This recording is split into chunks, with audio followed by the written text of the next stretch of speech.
Mayor, welcome. Thank you.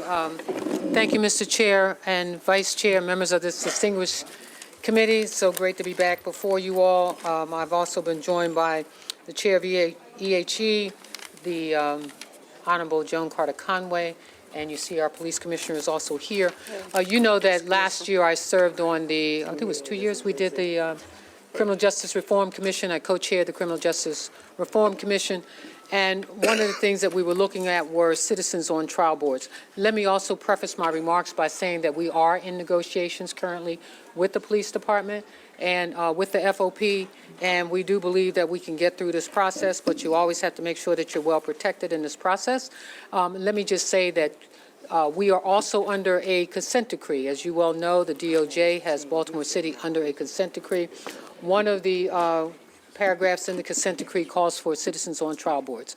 We have said this, I think last year we had this argument on the Senate floor as it relates to citizens on trial boards, how important it is. What you must know is that citizens will not be the majority of the trial boards. In fact, police officers will be the majority of the trial boards. It's five members of the trial boards. 3 of them are police officers, 2 of them are citizens.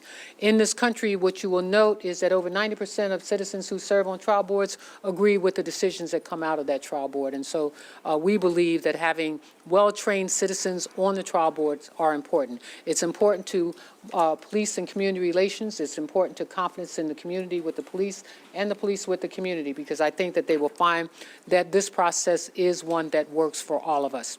In fact, there are no other jurisdictions in the state where citizens are not allowed to, where this is in a collective bargain agreement. I did, in fact, check with the Attorney General to see if, in fact, it is legal for us to do this, and they said that it is, and will provide a letter as to such. More importantly, we want to gain the confidence of the community in the police department, and we want the police to have confidence that we as citizens know how to conduct ourselves in the best interest of all of us. And so that's what this legislation does. And again, we are in the middle of negotiations. There has been some give and take. We are confident in many ways that we can get through this process. But again, if I have to ask for a vote on this, I will. Thank you.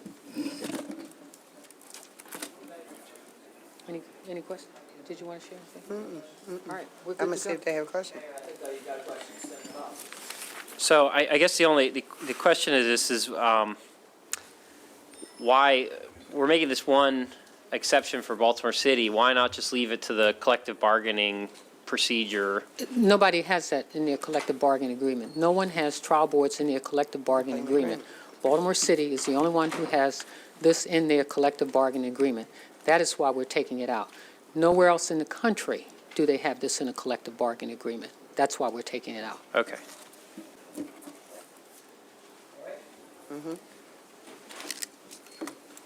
Okay. Thank you. Thank you.